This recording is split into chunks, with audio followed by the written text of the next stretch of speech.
नमस्कार दोस्तों, इस वीडियो में आप डीएलएड प्रथम सेमेस्टर के हिंदी प्रश्न पत्र जो कि वर्ष 2022 में डीएलएड 2021 बैच के समय पूछा गया था उस पेपर का कंप्लीट सॉल्यूशन देखने जा रहे हैं।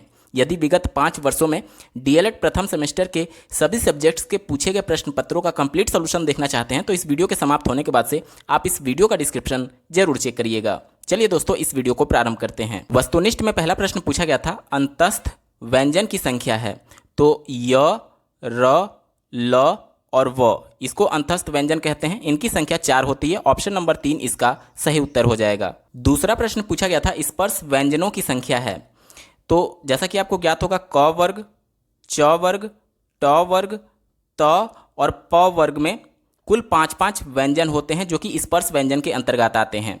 तो ये कुल वर्ग की संख्या 5 और प्रत्येक वर्ग में व्यंजनों की संख्या 5, यानी कि 5 गुणे 5 टोटल स्पर्श व्यंजनों की संख्या आपकी निकल करके आ जाएगी 25। ठीक है, तो इसका उत्तर हो जाएगा ऑप्शन नंबर 2 25। तीसरा प्रश्न पूछा गया था, निम्न में कौन महाप्राण नहीं है। ध्यान दीजिएगा, नहीं पूछा जा रहा है। तो प्रत्येक वर्ग का जो दूसरा और चौथा वर्ण होता है वो महाप्राण होता है। यहाँ पर घ देखिए, ये क वर्ग का चौथा वर्ण है। यहाँ पर फ देखिए, प वर्ग का दूसरा वर्ण है। इसी प्रकार से देखिए ठ देखिए, ये ट वर्ग का दूसरा वर्ण है। ठीक है, लेकिन बात करें अगर क की तो ये पहला वर्ण है, जबकि हमने क्या पढ़ा है कि दूसरा और चौथा वर्ण महाप्राण होता है। और प्रश्न में पूछा था कौन सा महाप्राण नहीं है, तो जो दूसरा और चौथा नहीं है वहीं आपका उत्तर हो जाएगा, यानी कि क जो वर्ण है ये महाप्राण नहीं है। उत्तर हो जाएगा ऑप्शन नंबर 1। चौथा प्रश्न पूछा गया था, कृश शब्द का विलोम है तो स्थूल जो होता है वो कृश शब्द का विलोम होता है। ऑप्शन नंबर 3 इसका सही उत्तर है। बहुविकल्पीय में अंतिम प्रश्न पूछा गया था, इनमें से भाषाई कौशल नहीं है। ध्यान दीजिएगा, नहीं पूछा जा रहा है। ठीक है, तो जैसा कि आपको ज्ञात होगा कि सुनना, बोलना, पढ़ना और लिखना ये सभी भाषाई कौशल होते हैं, चारों भाषाई कौशल हैं। लेकिन बात करें अगर गद्य की तो ये कोई भी भाषाई कौशल नहीं है। प्रश्न में आपसे नहीं पूछा गया था, इस वजह से उत्तर हो जाएगा ऑप्शन नंबर 2 गद्य। दोस्तों, अब बात करेंगे अति लघुत्तरीय प्रश्नों की। छठा प्रश्न पूछा गया था, हर्ष स्वर किसे कहते हैं। तो ऐसे स्वर जिनके उच्चारण में एक मात्रा का समय लगता है उसे हर्ष स्वर कहते हैं। और ये कौन कौन से होते हैं, तो अ, छोटी ई, छोटा ऊ और री, ये सभी जो हैं वो हर्ष स्वर के उदाहरण हैं। बात करेंगे प्रश्न संख्या 7 की, सुधा एवं पंकज शब्द का अर्थ लिखिए। यहाँ पर अर्थ का मतलब पर्यायवाची से निकाला जा सकता है। सुधा का मतलब होता है अमृत। ठीक है, सुधा मतलब अमृत। और अगर बात करें पंकज की तो पंकज का मतलब होता है कमल। आपका उत्तर हो जाएगा कमल। तो सुधा मतलब अमृत और पंकज मतलब कमल। बात करेंगे प्रश्न संख्या 8 की, कारक किसे कहते हैं। कर्ता कारक चिन्ह लिखिए। कारक की परिभाषा आप लिख सकते हैं, संज्ञा या सर्वनाम के जिस रूप से वाक्य का संबंध किसी दूसरे शब्द से जाना जाए उसे कारक कहते हैं।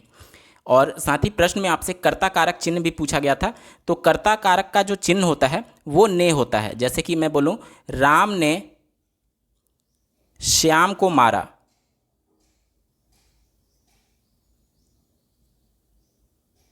ठीक है, राम ने श्याम को मारा, तो यहां पर जो ने कारक चिन्ह है वहीं कर्ता कारक का कारक चिन्ह हो जाएगा। 9वां प्रश्न पूछा गया था, अभिव्यक्ति के साधनों के नाम लिखिए। अभिव्यक्ति के साधन कहने का मतलब कि किन किन माध्यमों से आप अपने विचारों को अभिव्यक्त कर सकते हैं। तो 2 माध्यम होते हैं, या तो आप मौखिक रूप से या तो लिखित रूप से अभिव्यक्त कर सकते हैं अपने विचारों को। अब मौखिक अभिव्यक्ति के साधन की अगर बात की जाए तो कहानी, इसके अलावा चित्र वर्णन, संवाद, नाटक खेलना, कविता पाठ, चर्चा, इसके अलावा विचार गोष्ठी, कवि सम्मेलन, वाद विवाद, पुस्तक समीक्षा, प्रश्नोत्तर द्वारा, ये सभी जो होते हैं वो मौखिक अभिव्यक्ति के साधन हैं। इसी प्रकार से अगर लिखित अभिव्यक्ति की बात की जाए तो लिखित अभिव्यक्ति के साधन के रूप में आप लिख सकते हैं पत्र लेखन, उपन्यास लेखन, निबंध लेखन, आत्मकथा लेखन, संस्मरण लेखन, विवरण लेखन और कहानी लेखन, ये सभी जो लिखित अभिव्यक्ति के साधन हैं। 10वां प्रश्न पूछा गया था, विराम चिन्ह का आशय स्पष्ट कीजिए। तो भाषा को स्पष्ट, अर्थवान एवं भावपूर्ण बनाने के लिए लिखित भाषा में कभी कभी ठहराव दिखाना पड़ता है।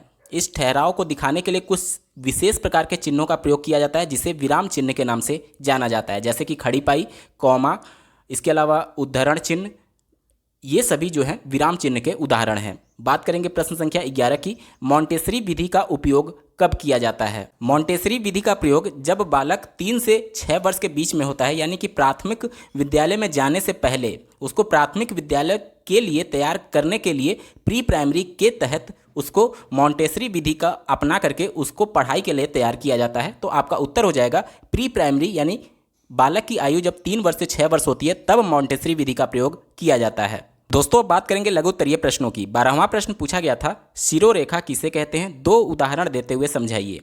तो आप शिरोरेखा की परिभाषा लिख सकते हैं कि देवनागरी लिपि में वर्णों के ऊपर लगाई जाने वाली रेखा को ही शिरोरेखा कहते हैं। जैसे कि मान लीजिए यहाँ पर मैं एक वर्ण लिख रहा हूँ क, तो क वर्ण के ऊपर जो ये रेखा लग रही है इसे ही शिरोरेखा कहा जाता है। ठीक है, इसी प्रकार से ख या फिर कोई भी वर्ण लिखेंगे तो इसके ऊपर जो रेखा होती है उसे शिरोरेखा के नाम से जानते हैं। आप किसी भी शब्द में भी ये जो कई वर्णों का मेल होता है, जो शब्द होता है कई वर्णों का मेल होता है, उसके ऊपर जो रेखा लगाई जाती है उसे भी शिरोरेखा ही कहते हैं। जैसे कि अगर मैं ये बोलूं कि राम एक अच्छा लड़का है, ठीक है, आपसे 2 उदाहरण भी पूछा गया था, तो आप लिख सकते हैं राम एक अच्छा लड़का है। ठीक है, तो यहाँ पर देखिए ये सभी जो हैं ये शिरोरेखा हैं। तो आप इसी प्रकार से लिख करके इसको इंडिकेट कर सकते हैं शिरोरेखा के उदाहरण। ठीक है, इसी प्रकार से दूसरा आप कोई भी उदाहरण लिख सकते हैं कि बहुत गर्मी है, तो जहाँ पर भी आप पूरा वाक्य लिखेंगे या फिर कोई शब्द लिखेंगे, जैसे गर्मी लिख दिए, तो यहाँ पर जो ऊपर ये जो लाइन लिखी जा रही है यही शिरोरेखा बोली जाती है। आप इसको उदाहरण के माध्यम से दिखा सकते हैं। उम्मीद करता हूँ आपको अच्छे से समझ में आया होगा। 13वां प्रश्न पूछा गया था, लेखन शिक्षण के महत्व को स्पष्ट कीजिए। तो लेखन शिक्षण के महत्व को आप इस प्रकार से लिख सकते हैं कि विचारों को सुरक्षित रखने के लिए लिखित अभियोगिता की आवश्यकता पड़ती है। दूसरा आप लिख सकते हैं, लिखित भाषा ही साहित्य के भंडार में वृद्धि करती है और अगर लिपि नहीं होती तो साहित्य भी नहीं होता। इसके अलावा अगला आप महत्व लिख सकते हैं कि लिखित भाषा की वजह से ही हमारी प्राचीन सभ्यता और संस्कृति हम तक पहुंच पाई है। तो ये कुछ महत्वपूर्ण इसके महत्व के बारे में लिखा जा सकता है। 14वां प्रश्न पूछा गया था, श्रुत लेख का अर्थ एवं महत्व बताइए। तो श्रुत लेख के बारे में लिख सकते हैं कि इसका अर्थ होता है सुन करके लिखना। इसमें अध्यापक बोलते जाते हैं और छात्र तेज गति से लिखते जाते हैं। इसके महत्व के बारे में भी पूछा गया था।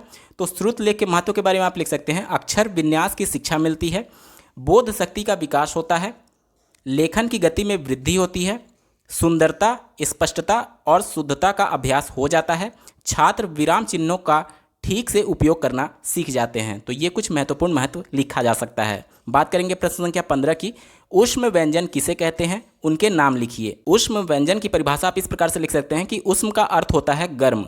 जिन वर्णों के उच्चारण के समय हवा मुख के विभिन्न भागों से टकराए और सांस में गर्मी पैदा कर दे, उन्हें ऊष्म व्यंजन कहते हैं। साथ ही ऊष्म व्यंजन के नाम लिखने के लिए भी बोला गया था आपसे।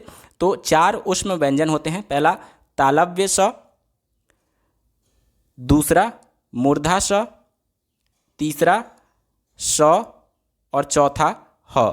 ये चारों जो होते हैं ये ऊष्म व्यंजन के उदाहरण हैं। 16वां प्रश्न पूछा गया था, देवनागरी लिपि की विशेषताओं का उल्लेख कीजिए। देवनागरी लिपि के बारे में आप लिख सकते हैं, पहला कि देवनागरी लिपि का प्रत्येक अक्षर उच्चारित होता है। दूसरा, देवनागरी लिपि के वर्णों के नाम उच्चारण के अनुरूप ही होते हैं। तीसरा आप लिख सकते हैं, देवनागरी के प्रत्येक अक्षर सुंदर एवं वक्र हैं। चौथा लिख सकते हैं, यह अत्यंत सरल है, इसकी वर्णमाला का जो वर्ण क्रम है वो वैज्ञानिक होता है। अगला लिख सकते हैं कि इस लिपि के लेखन और मुद्रण के अक्षर एक समान है। अगला लिखा जा सकता है, इसका प्रयोग व्यापक रूप में किया जाता है। अगला लिख सकते हैं कि इसकी लिखावट जो होती है वो सुगठित होती है। तो ये कुछ महत्वपूर्ण विशेषताएं लिखा जा सकता है। 17वां प्रश्न पूछा गया था, विलोम, तुकांत एवं समानार्थी शब्दों के आशय को उदाहरण सहित समझाइए। तो विलोम शब्दों के बारे में आप लिख सकते हैं कि जो शब्द उल्टा अर्थ देते हैं उन्हें विलोम शब्द कहा जाता है। जैसे कि उदाहरण भी आपसे पूछा गया था, तो आप लिख सकते हैं रात का दिन, ये विलोम शब्द का उदाहरण हो गया। ठीक है, दूसरा आपसे पूछा गया था, तुकांत शब्द किसे कहते हैं? तो ऐसे शब्द जो तुकबंदी वाले होते हैं उन्हें तुकांत शब्द कहते हैं, यानी तुक वाले जो शब्द होते हैं वो तुकांत कहलाते हैं। जैसे कि अगर बोला जाए कि हाल, यहाँ पर देखिए मैं लिख रहा हूँ हाल और माल, यहाँ पर देखिए अंत में ल आ रहा है यानी तुक बन रहा है, तो ये तुकांत शब्द हो गए। इसी प्रकार से और भी आप उदाहरण लिख सकते हैं तुकांत शब्द के, जैसे कि शाम, नाम, साया, लाया, चलाया, मनाया, झट का पट हो जाएगा, माया का खाया हो जाएगा, सोना का रोना हो जाएगा। ये सभी जो शब्द हैं वो तुकांत शब्द हो गए। बात करेंगे समानार्थी शब्द के, तो ऐसे शब्द जो समान अर्थ देते हैं उन्हें समानार्थी शब्द कहा जाता है। इसे समानार्थी के अलावा पर्यायवाची शब्द भी कहा जाता है। जैसे कि अगर मैं बोलूं कि पंकज, ठीक है, तो पंकज का जो समानार्थी शब्द होगा वह हो जाएगा कमल हो जाएगा। इसके अलावा नीरज हो जाएगा। ये सभी पंकज के समानार्थी शब्द हो जाते हैं। दोस्तों हम लोग वीडियो के बिल्कुल अंतिम पड़ाव में आ चुके हैं। अभी तक का ये वीडियो आपको कैसा लगा कमेंट करके जरूर बताइएगा, क्योंकि आपका एक कमेंट मुझे मोटिवेट करेगा ऐसे ही महत्वपूर्ण वीडियो लाने के संदर्भ में। इस पेपर का अंतिम प्रश्न पूछा गया था, अनुस्वार एवं अनुनासिक ध्वनियों में क्या अंतर है, सोदाहरण स्पष्ट कीजिए। तो पहले अनुस्वार के बारे में बात करेंगे। तो अनुस्वार का अर्थ होता है, अनुस्वार में अनु का जो अर्थ होता है वो होता है पीछे, यानी कि जो स्वर के पीछे या बाद में उच्चारित हो अनुस्वार कहलाते हैं। अर्थात अनुस्वार स्वर के बाद नाक से उच्चारित होने वाली वह ध्वनि है जो स्वर में पृथक सत्ता रखती है। जैसे कि अगर मैं बोलूं संगति, जैसे कि देखिए उदाहरण, पहला उदाहरण हो जाएगा संगति। इसके अलावा दूसरा अगर बोला जाए कंगन, अंगद, ये सभी जो हैं वो अनुस्वार के उदाहरण है। यहाँ पर जो बिंदु होता है इसी को अनुस्वार बोला जाता है, ठीक है।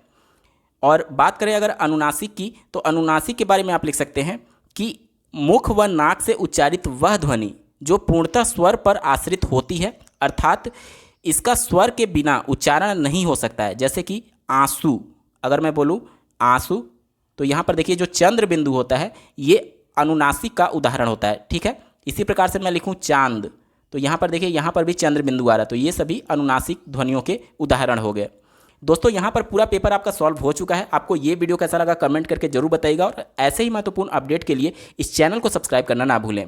साथ ही डीएलएड प्रथम सेमेस्टर के पिछले 5 वर्षों में पूछे गए प्रथम सेमेस्टर के सभी सब्जेक्ट्स के पेपर का कंप्लीट सोल्यूशन देखने के लिए आप इस वीडियो का डिस्क्रिप्शन जरूर चेक करिएगा। इस वीडियो को देखने के लिए आपका बहुत बहुत धन्यवाद। भगवान करे आपका दिन शुभ हो।